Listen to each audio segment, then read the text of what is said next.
ان آیتوں سے متعلق دو باتیں اور قابل ذکر ہیں. ایک تو یہ کہ جب اللہ تبارک و تعالی نے عرب کے لوگوں کو یہ چیلنج دیا کہ قرآن جیسی ایک صورت ہی بنا کر لاؤ، تو اس میں ساتھ ہی یہ بھی فرمایا تھا کہ اپنے حمایتیوں کو بھی تم بلا لو. حمایتیوں کا ایک مطلب تو جیسا میں نے پہلے عرض کیا، وہ بڑے بڑے نامور شاعر، ادبا اور خطبا تھے جو عربوں کے اجتماعات میں، ان کے میلوں ٹھیلوں میں فی البدیع اشعار کہنے کے ماہر تھے اور بڑے بڑے قصیدے کہا کرتے تھے. انہی کے کہے ہوئے قصیدے کعبے کے اندر لٹکے ہوئے تھے جو سب معلقات کہلاتے تھے. تو ایک تو حمایتیوں سے مراد وہ، اور ساتھ ہی اس میں ایک اور پہلو بھی ہے کہ لفظ استعمال فرمایا کہ اللہ کے سوا اپنے جتنے بھی حمایتی ہیں ان کو بلا لو. تو اللہ کے سوا کہہ کر اس بات کی طرف اشارہ فرمایا جا رہا ہے کہ تم اللہ کے ساتھ جن بتوں کو شریک ٹھہراتے ہو، جن دیوتاؤں کو اپنا معبود مانتے ہو، جن کی پرستش کرتے ہو، اور جن کی تردید کے لیے قرآن نازل ہو رہا ہے کہ ان کی کوئی حقیقت نہیں ہے، اگر ان میں کوئی جان ہے، اگر ان کے اندر کوئی سچائی ہے، اگر وہ واقعتاً خدائی کے مستحق ہیں، تو ان کی تردید میں اتنا زبردست کلام آ رہا ہے تو وہی ایک جملہ بول دیں، وہی ایک صورت ایسی بنا کر دکھا دیں کہ ہمارے بارے میں جو باتیں کی جا رہی ہیں وہ غلط ہے، تو اللہ کے سوا ان کو بلا کے دکھاؤ. تو اشارہ ایک طرف ان کے اس چیلنج کی تکمیل کا بھی ہے، اور ساتھ ساتھ ان کے جو شرک کے دعوے ہیں ان کی تردید بھی اس میں پائی جا رہی ہے. دوسری بات اس دوسری آیت میں یہ ہے کہ اللہ تبارک و تعالی نے فرمایا کہ اگر تم نہ کر سکو اور ہرگز نہ کر سکو گے، فَإِن لَّمْ تَفْعَلُوا وَلَن تَفْعَلُوا، پیشین گوئی بھی ہے کہ کر نہیں سکو گے، ہرگز نہیں کر سکو گے. تو پھر ساتھ میں پھر دھمکی بھی ہے، فَاتَّقُوا النَّارَ الَّتِي وَقُودُهَا النَّاسُ وَالْحِجَارَةُ، اس آگ سے ڈرو جس کا ایندھن انسان اور پتھر ہوں گے. انسان کے ایندھن ہونے کا مطلب تو سمجھ میں آ رہا ہے کہ مراد یہ ہے کہ جو لوگ حق کی بات کو نہیں تسلیم کریں گے اور حق کو واضح ہونے کے باوجود نہیں مانیں گے تو ان کو آخرت میں آگ کی سزا دی جائے گی. لیکن پتھروں کے ایندھن ہونے کا کیا مطلب ہے؟ تو اس کا مطلب یہ ہے کہ جن پتھروں کو انہوں نے بت بنا کر اپنا معبود بنایا ہوا ہے اور دن رات ان کی پوجا کرتے ہیں، اپنی مرادیں ان سے مانگتے ہیں، ان کو مشکل کشا اور حاجت روا سمجھتے ہیں، ان کو اس جہنم میں ڈالا جائے گا اور وہ جہنم کا ایندھن بنیں گے. اس وجہ سے نہیں کہ یہ ان کی خود کوئی خطا تھی، خود کوئی گناہ تھا، کیونکہ انہوں نے تو نہیں کہا تھا کہ ہمیں بت بنا کر ہمیں پوجا کرو، یہ ان لوگوں نے اپنی طرف سے گھڑ لیا تھا. لیکن اللہ تبارک و تعالی ان بتوں کو آگ میں ڈال کر یہ عبرت کا منظر دکھائیں گے کہ یہ ہے وہ دیوتا جن کو تم نے اللہ تبارک و تعالیٰ کا شریک بنا کر حاجت روا اور مشکل کشا قرار دیا ہوا تھا، آج دیکھو کہ یہ آگ میں پڑے ہوئے ہیں اور ان کو بھی کوئی بچانے والا نہیں ہے. تو یہ محض ان کی بے بسی اور ان کی مشرکین کی بے بصیرتی کو واضح کرنے کے لیے ان کو آگ میں ڈالا جائے گا. اور ظاہر بات ہے کہ چونکہ مقصود ان کو سزا دینا نہیں ہے بلکہ کافروں کی بیوقوفی کو واضح کرنا ہے، اس لیے بظاہر ان پتھروں کو اس آگ میں پڑنے کی وجہ سے کوئی تکلیف نہیں ہوگی، ان کو کوئی عذاب بظاہر راست نہیں ہوگا. یہ دو آیتیں جیسا میں نے عرض کیا اسلام کے دو دوسرے عقیدے رسالت سے متعلق تھیں. اب تیسرے عقیدے کا آگے مختصر بیان آ رہا ہے اور وہ ہے عقیدہ آخرت. یعنی اللہ تبارک و تعالی نے یہ کائنات اس لیے بنائی ہے تاکہ یہاں پر آنے کے بعد انسان اللہ تعالیٰ کی بندگی کرے، جیسا کہ تفصیل سے آگے آنے والا ہے، اور بندگی کے میں براہ راست پرستش بھی داخل ہے اور اللہ تعالیٰ کی اطاعت کا ہر کام داخل ہے، اس کے لیے انسان کو بھیجا گیا ہے۔ تو یہ آزمائش ہے اس کے لیے کہ وہ کس حد تک اللہ تعالیٰ کے احکام کی پیروی کرتا ہے اور کس حد تک اسے روگردانی کرتا ہے۔ اور جب یہ بات ہے تو اس سے قدرتی طور پر یہ نتیجہ نکلتا ہے کہ کوئی ایسا وقت ہونا چاہیے جس میں جو اچھا کام کرنے والے ہیں ان کو ان کے اچھے کام کا صلہ دیا جائے، انعام دیا جائے، اور جنہوں نے برا کام کیا ہے، بدیاں کی ہیں، بدعنوانیاں کی ہیں، معصیتوں کا ارتکاب کیا ہے، گناہوں کا ارتکاب کیا ہے، لوگوں پر ظلم ڈھائے ہیں، ایسے لوگوں کو سزا بھی ملنی چاہیے۔ تو اس جزا اور سزا کے لیے اللہ تبارک و تعالی نے آخرت پیدا فرمائی ہے۔ یہ دنیا کی زندگی جب ختم ہو جائے گی تو اس کے بعد آخرت کا عالم شروع ہوگا جو ابدی ہے، سرمدی ہے، کبھی ختم ہونے والا نہیں ہے۔ یہ ایک بہت اہم عقیدہ ہے آخرت کا، اور قرآن کریم نے اپنی بہت سی صورتوں میں اس کے دلائل بھی بیان فرمائے ہیں، اور اس کو یہ بھی بتایا ہے کہ یہ اس کے بغیر اس کائنات کا وجود ہی بابس اور بیکار ہے۔ اگر آخرت کا تصور نہ ہو تو سارے کائنات کا تصور ہی بیکار ہو جاتا ہے۔ اور یہی عقیدہ آخرت ہے جو انسان کے دل پر پہرے بٹھاتا ہے اور اس کے ذہن میں یہ بات رکھتا ہے کہ میں جو کام کرنے جا رہا ہوں ایک دن مجھے اس کا حساب بھی دینا ہوگا اور اس کا بدلہ بھی مجھے آخرت میں ملے گا۔ اس کے وجہ سے اگر عقیدہ آخرت دل میں جمع ہوا ہو اور بیٹھا ہوا ہو تو یہ انسان گناہوں سے بچنے کی کوشش کرتا ہے، دوسروں پر ظلم ڈھانے کی جو جذبات ہوتے ہیں ان کو کچلنے کی کوشش کرتا ہے، دوسروں کے ساتھ انصاف کرتا ہے اور دیانت اور امانت کا مظاہرہ کرتا ہے۔ اس لیے اس عقیدے کی بڑی اہمیت ہے۔ چنانچہ اس تیسری آیت میں اللہ تبارک و تعالی نے اس عقیدے کا بیان فرمایا ہے اور اس عقیدے کی بیان میں اہل ایمان اور عمل صالح کرنے والوں کو پیشین گوئی کے طور پر خوشخبری دی ہے۔ وہ آیت میں تلاوت کرتا ہوں اور اس کا ترجمہ اور اس کے بعد اس کی مختصر سی تشریح انشاءاللہ۔ وَبَشِّرِ الَّذِينَ آمَنُوا وَعَمِلُوا الصَّالِحَاتِ أَنَّ لَهُمْ جَنَّاتٍ تَجْرِي مِن تَحْتِهَا الْأَنْهَارُ كُلَّمَا رُزِقُوا مِنْهَا مِن ثَمَرَةٍ رِزْقًا قَالُوا هَذَا الَّذِي رُزِقْنَا مِن قَبْلُ وَأُتُوا بِهِ مُتَشَابِهًا وَلَهُمْ فِيهَا أَزْوَاجٌ مُطَهَّرَةٌ وَهُمْ فِيهَا خَالِدُونَ۔ اور جو لوگ ایمان لائے ہیں اور انہوں نے نیک عمل کیے ہیں ان کو خوشخبری دے دو کہ ان کے لیے ایسے باغات تیار ہیں جن کے نیچے نہریں بہتی ہوں گی۔ جب کبھی ان کو ان باغات میں سے کوئی پھل رزق کے طور پر دیا جائے گا تو وہ کہیں گے یہ تو وہی ہے جو ہمیں پہلے بھی دیا گیا تھا، اور انہیں وہ رزق ایسا ہی دیا جائے گا جو دیکھنے میں ملتا جلتا ہوگا، اور ان کے لیے وہاں پاکیزہ بیویاں ہوں گی اور وہ ان باغات میں ہمیشہ ہمیشہ رہیں گے۔ یہاں اللہ تبارک و تعالی نے اہل ایمان کو جو اسلام کے تمام بنیادی عقائد پر دل و جان سے یقین رکھتے ہیں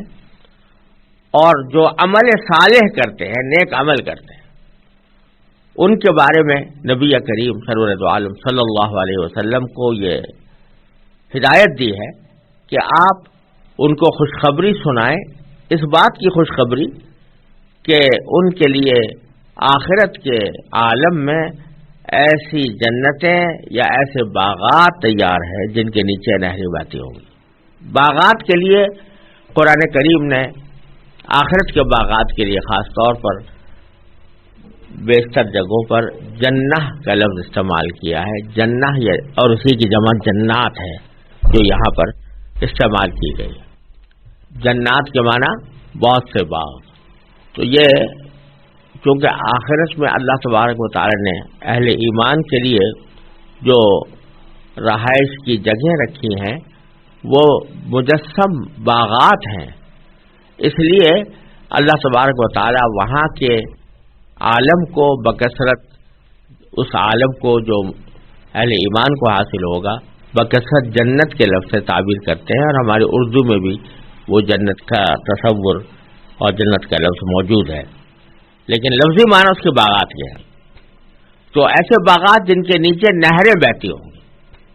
یہ بات قرآن کریم نے 10 جگہ ارشاد فرمائی ہے کہ وہ اہل ایمان کے لیے جو جنتیں تیار ہے یا جو باغات تیار ہے ان کے نیچے نہریں بہتی ہیں۔ یہ اللہ تبارک و تعالیٰ نے خاص طور پر اہل ایمان کے لیے تیار کی ہے، اور اس کو ہمارے فہم سے قدر قریب لانے کے لیے اس کی ایک تھوڑی سی منظر کشی فرمائی ہے۔ یوں تو جیسا کہ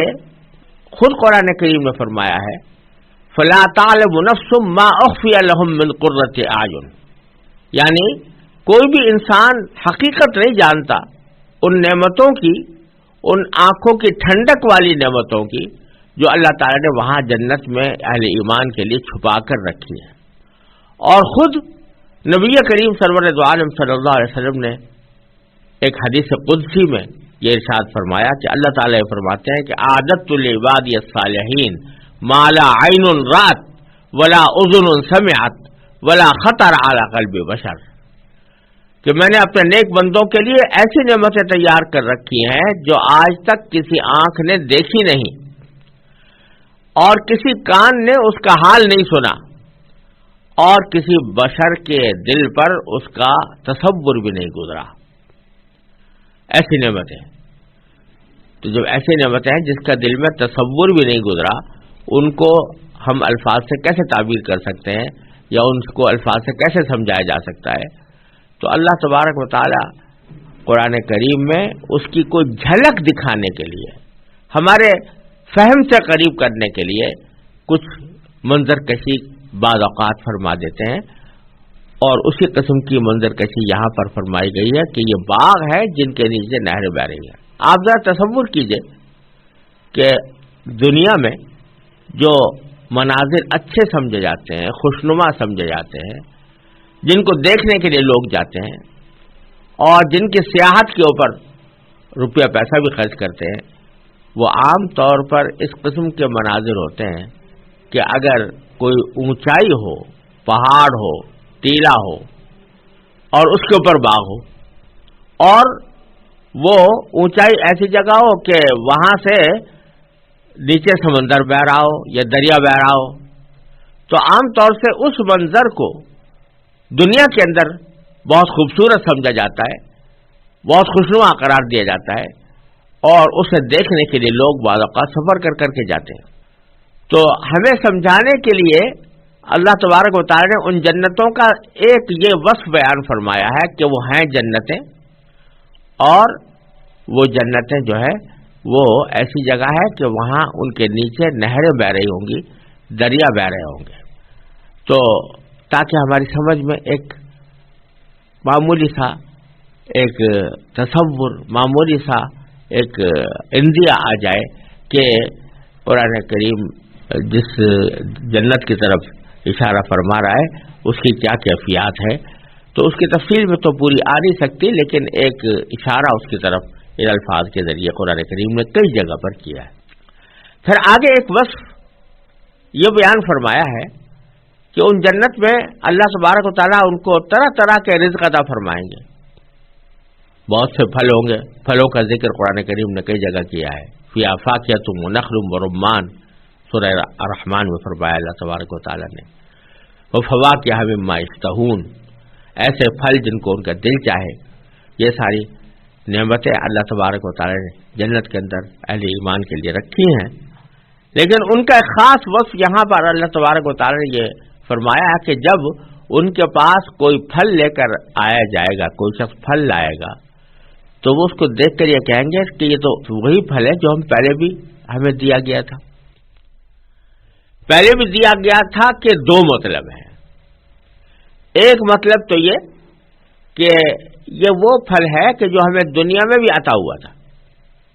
مثلا انار ہے یا سیب ہے یا انگور ہے مثال کے طور پر. تو جب وہ اس کے سامنے لائے جائیں گے تو کہیں گے کہ یہ تو ویسا ہی پھل ہے جیسا کہ ہمیں دنیا میں بھی دیا گیا تھا. تو دیکھنے میں وہ دنیا جیسا پھل معلوم ہوگا، لیکن جب اس کو وہ کھائیں گے اور استعمال کریں گے تو پتہ چلے گا کہ دیکھنے میں تو بے شک یہ دنیا جیسا پھل تھا، لیکن اپنی لذت میں، اپنی حلاوت میں، اپنی کیفیات میں، اپنی کوالٹی میں یہ دنیا کے پھلوں سے 1000 درجہ، لاکھ درجہ، بلکہ اور زیادہ بہتر اور زیادہ لذیذ ہے. تو فرمایا کہ وَأُتُوا بِهِ مُتَشَابِهًا، اور ان کے پاس جو لائے جائیں گے وہ پھل وہ ایک دوسرے سے ملتے جلتے ہوں گے، یعنی دنیا والے پھلوں سے ملتے جلتے ہوں گے. اور ایک دوسرا مطلب بھی ہے اس کا، وہ یہ کہ جب ان کے پاس کوئی پھل لایا جائے گا تو وہ کہیں گے کہ یہ تو پھل ویسا ہی ہے یا وہی ہے جو ہمیں پہلے بھی عطا ہوا تھا. اب پہلے بھی سے مراد یہاں پر دنیا نہیں بلکہ خود آخرت میں جنت میں، یعنی جو پھل لایا جا رہا ہے وہ اپنی شکل و صورت کے اعتبار سے بالکل ویسا ہی ہے جیسا کہ کچھ عرصے پہلے ان کو دیا گیا تھا. تو یہ سمجھیں گے کہ یہ وہی پھل ہے. مثال کے طور پر انار ہے، اگر انار لایا گیا ہے تو وہ کہیں گے یہ انار تو پہلے بھی دیا گیا تھا ہمیں، یہ جنت میں ویسا ہی پھل ہے یہ جیسا کہ پہلے بھی دیا گیا تھا، جو انار پہلے تھا وہی یہ بھی ہے. لیکن حقیقت میں کے اعتبار سے وہ انار نہیں ہوگا بلکہ اس سے مختلف ہوگا. اس کا ذائقہ، اس کی حلاوت، اس کی لذت اور اس کی کیفیات پچھلے انار سے کہیں زیادہ بہتر ہوں گی. تو وہ لہذا ان کو ہر مرتبہ جب نئی لذت حاصل ہوگی تو اس میں ان کے لطف میں، ان کے سرور میں، ان کی خوشی میں کہیں اضافہ ہوگا. یہ معنی ہے وَأُتُوا بِهِ مُتَشَابِهًا، ان کو کے پاس وہ لائے جائیں گے، ایک دوسرے سے ملتے جلتے پھل لائے جائیں گے اور ان کو اس سے خاص لذت اور خاص سرور حاصل ہوگا. پھر اس نعمت کا، جنت کی نعمتوں کا ذکر کرتے ہوئے ایک اور نعمت یہ بیان فرمائے کہ وَلَهُمْ فِيهَا أَزْوَاجٌ مُطَهَّرَةٌ، ان کے لیے وہاں پاکیزہ بیویاں ہوں گی.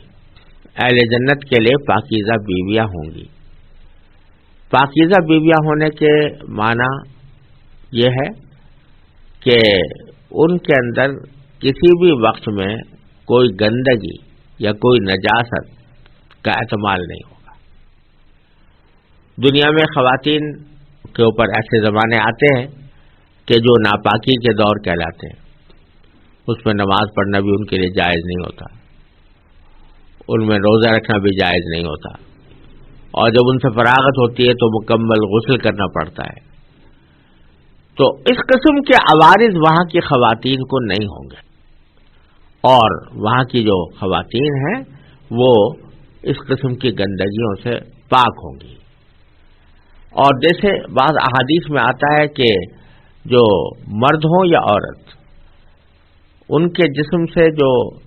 دنیا میں نجاستیں نکلتی ہیں آخرت میں وہ نجاستیں نہیں ہوں گی، بلکہ ان کی کیفیات بدل جائیں گی. اور اللہ تعالی جانتا ہے کہ وہ کس طرح اپنے بندوں کی وہاں پر تربیت فرما دیں گے کہ ان کے جسم خوشبوؤں سے مہکتے ہوئے ہوں گے اور ان کو بدبو کا، نجاست کا، گندگی کا کوئی شائبہ اٹھانا نہیں پڑے گا. تو یہی صورت ان خواتین کی بھی ہے جن کو اہل جنت کے لیے ازواج یا ان کے بیویاں قرار دیا گیا ہے. لہم فیہا ازواج مطہرہ. اور پھر سب سے بڑی نعمت یہ کہ وہم فیہا خالدون، کہ وہ اس میں ہمیشہ رہیں گے. انسان کو کتنی بھی بڑی نعمت میسر آ جائے، لیکن اگر یہ کھٹکا لگا ہوا ہے کہ کس وقت یہ نکل جائے گی، یہ جاتی رہے گی، تو اس کی لذت کا کمال حاصل نہیں ہوتا، کامل لذت حاصل نہیں ہوتی. اگر آپ کو ایک بہت شاندار بنگلہ مل گیا ہے رہائش کے لیے، لیکن یہ پتہ ہے کہ کہ چند مہینوں کے بعد مجھ سے خالی کرا لیا جائے گا، تو چاہے وہ چند مہینے آپ کتنے ہی آج آرام سے گزارے، لیکن ایک کھٹکا جو دل میں لگا ہوا ہے کہ ایک وقت مجھے یہ خالی کرنا پڑے گا اور مجھے یہ نعمت حاصل نہیں رہے گی، اس کی وجہ سے جو موجودہ لذت اور حلاوت ہے وہ بھی پھیکی پڑ جاتی ہے۔ تو جب یہ پتا ہو کہ یہ نعمتیں جو میرے پاس موجود ہے یہ ہمیشہ رہیں گی، یہ کبھی ختم نہیں ہوں گی، تو اس سے ان لذتوں اور ان نعمتوں کے اندر ایک عجیب سرور پیدا ہوگا، اور یہ ہوگا کہ اس کا کمال حاصل ہوگا۔ دنیا میں ہمیں کسی بھی لذت اور کسی بھی حلاوت کا کمال حاصل نہیں ہوتا، کامل لذت حلاوت حاصل نہیں ہوتی، کیونکہ ہر لذت کے ساتھ کسی نہ کسی اندیشہ کا کانٹا چبھا ہوتا ہے، وہاں یہ اندیشہ ہی نہیں، تو اس واسطے اس کی لذت بڑی قابل ہے۔ چنانچہ ایک جگہ سورہ صافات میں اللہ تبارک و تعالی نے ایک جنتی کا حال ذکر کرتے ہوئے فرمایا ہے کہ وہ جب وہاں پہنچے گا اور وہاں کی نعمتیں دیکھے گا تو ایک طرح سے خوشی سے چیختا ہوا کہے گا کہ افما نحن بمیتین الا الموتۃ الاولی، کہ کیا اب ہمیں موت نہیں آئے گی؟ کیا جو پہلی موت آ چکی ہے اس کے سوا ہمارے اب کوئی اور موت آنے والی نہیں ہے؟ یعنی وہ خوشی سے چیختا ہوا یہ کہے گا کہ اللہ تعالیٰ نے کتنی بڑی نعمت یہ دی ہے کہ نعمتیں بھی ہیں اور نعمتوں کے ساتھ یہ اطمینان بھی ہے کہ اب ہمیں کوئی دوبارہ موت آنے والی نہیں ہے، ہماری زندگی ہمیشہ کے رہے گی اور یہ نعمتیں بھی ہمیں ہمیشہ ملتی رہیں گی۔ تو اس طرح اللہ تبارک و تعالیٰ نے یہ عالم اہل ایمان کے لیے اتنا آرام کا، اتنے راحت کا، اتنے سکون کا اور اتنی پائیدار لذتوں کا بنایا ہے کہ اللہ تبارک و تعالی نے اسی کو دوسری جگہ فرمایا کہ وَفِي ذَلِكَ فَلْيَتَنَافَسِ الْمُتَنَافِسُونَ، اس عالم کی اس کیفیت کو حاصل کرنے کے لیے لوگوں کو ایک دوسرے سے آگے بڑھ چڑھ کر حصہ لینا چاہیے۔ اللہ تبارک و تعالی اپنے فضل و کرم سے ہمیں اپنے اعمال کے ذریعے اللہ تبارک و تعالی کو راضی کر کے اس جنت کا مستحق بنانے کی کوشش کرنے کی توفیق عطا فرمائے۔